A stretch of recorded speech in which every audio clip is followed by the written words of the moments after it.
grosse nouveauté de ce téléphone, mis à part donc son côté hardware, c'est le logiciel et c'est Android 4.0 Ice Cream Sandwich, qui est quand même une petite révolution puisque, en aparté, il faut savoir que cette version d'Android 4.0 est la version unifiée d'Android qu'on retrouvera à la fois sur smartphone et tablette, ce qui n'était pas le cas avant. Avant, vous aviez deux développements en parallèle, un pour les smartphones et l'autre pour les tablettes. Voilà, c'est le premier Android qui fonctionne exactement de la même manière et qui a la même allure sur une tablette ou sur un smartphone. Bon, bah, c'est une première à signaler. Donc, Android unifié, alors, il ne faut pas s'attendre à de vrais bouleversements. On voit que tout a été modifié par petites touches pour ne pas déstabiliser ceux qui ont l'habitude, évidemment, d'avoir un téléphone Android. Quoi de neuf, Jérôme? Alors d'abord, au niveau des boutons, eh bien, il n'y a plus aucun bouton. Tiens, si on prend par exemple, à côté, un Galaxy S2, vous voyez qu'il y a encore un bouton central. Bouton central, oui, effectivement. Ça dit, il y a beaucoup d'Android où il n'y a plus du tout de boutons et ce sont uniquement des boutons virtuels. Mais là, la force de enfin en tout cas, de cette nouvelle version avec ce téléphone, ce Galaxy Nexus, c'est qu'en fait, les boutons sont dans l'écran. Voilà. C'est-à-dire que quand vous éteignez l'écran, regarde, on va faire l'essai là, j'éteins l'écran, hop, les boutons disparaissent et on se retrouve avec un téléphone qui n'a plus de boutons. Oui, tout à fait.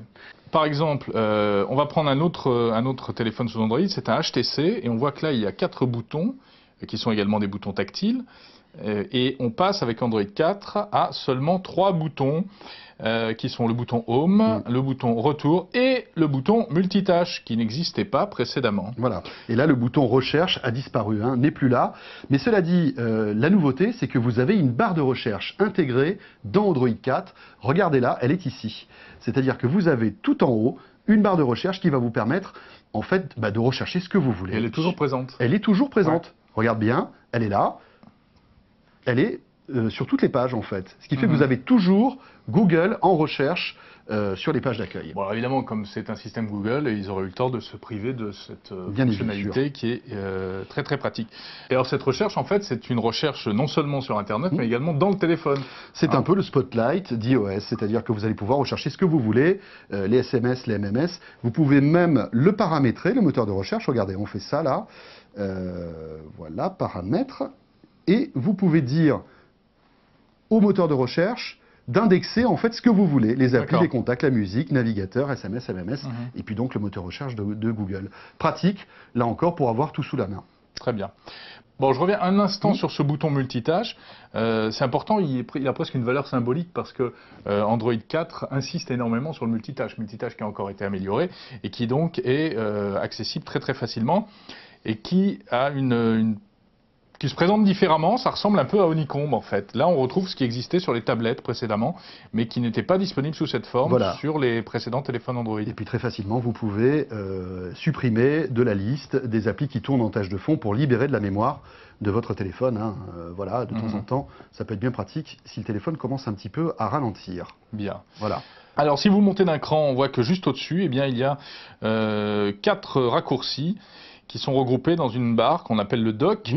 Et ça, on avait des choses qui ressemblaient un petit peu déjà sur le Galaxy Note notamment, mais en fait, ça avait été ajouté par la surcouche Samsung. C'était la surcouche Samsung. Là, c'est vraiment inhérent et c'est vraiment intégré à Android. Et moi, je trouve que c'est un petit côté iOS, il y a un petit côté iPhone, en fait, il faut le dire, avec les boutons qui restent présents même si on change les bureaux, si on change de... Bien évidemment, si on change de page, mais en plus la particularité c'est qu'on peut évidemment personnaliser cette barre. Vous pouvez directement mettre dans ce dossier, par exemple, les applis que vous préférez. Alors le dossier, tu as lâché le mot, ça aussi c'est une nouveauté. Il y a désormais des dossiers sur Android, ce qui n'existait pas avant, ce qui vous permet donc de regrouper plusieurs raccourcis dans un même dossier. Voilà, c'est la démo que tu viens de faire. En fait, il suffit de superposer l'un à l'autre. Et automatiquement, ça crée un dossier. Ça fait un peu penser à iOS quand même. Voilà, là encore, c'est clairement un emprunt à iOS et à l'iPhone. C'est bien, c'est une fonction qui est vraiment utile et dont on avait besoin également sur les téléphones Android. Alors la particularité aussi, c'est en fait l'icône Google. qui est sur la page principale et qui va Vas-y, vous je te laisse permettre, faire. Allez, montre-moi ça. voilà, qui va te permettre d'avoir toutes les applications Google d'un seul coup, d'un seul. Et je trouve ça vraiment pratique. C'est tout bête, il fallait y penser, mais en fait, vous avez tout l'univers Google dans une appli avec les maps, vos mails, l'agenda, etc. Donc ça, c'est l'une des nouveautés aussi de cet Android 4.0 qui évolue. Déjà, on peut remarquer la subtilité de l'affichage qui est très très très jolie. Très élégant. C'est très réussi.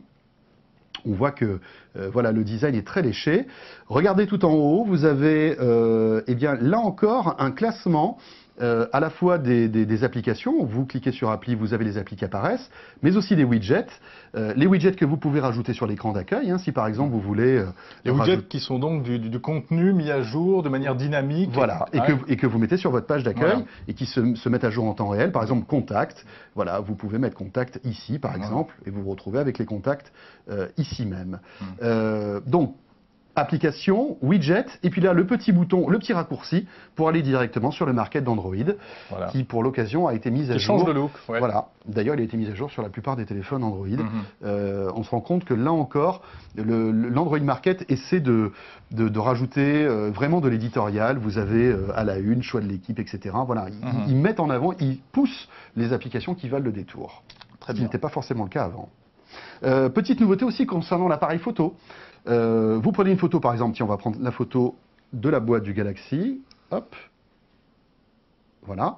Et donc, la nouveauté sur Android 4, c'est que vous avez la possibilité de retoucher en fait les photos, si j'arrive, hop, voilà. Tu n'as jamais été très doué hein, avec les photos. Non, avec les doigts, je suis pas très bon.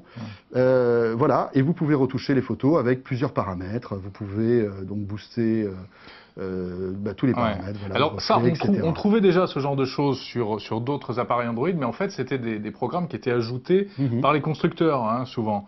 Comme par exemple dans le Galaxy Note, c'était un programme Samsung.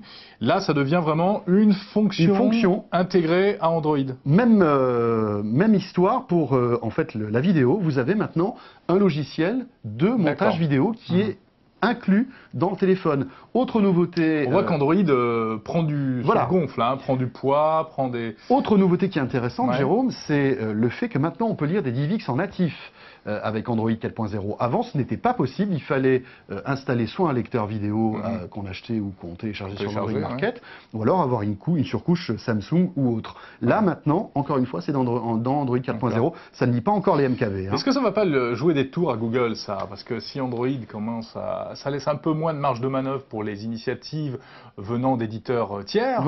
Et puis, ça rappelle des souvenirs aussi. Moi, je connais un système d'exploitation pour ordinateur qui s'appelait Windows et qui a été attaqué en justice parce qu'il avait trop de fonctions à l'intérieur. Eh ben, je pense que ça va être là un petit peu où Google va être obligé de marcher sur des œufs, c'est-à-dire qu'à la fois, ils essaient de rajouter des fonctionnalités que les utilisateurs veulent pour éviter d'avoir toutes ces surcouches constructeurs. On voit d'ailleurs qu'ils s'inspirent de ces surcouches constructeurs. C'est pratique pour le consommateur, bien sûr. A priori.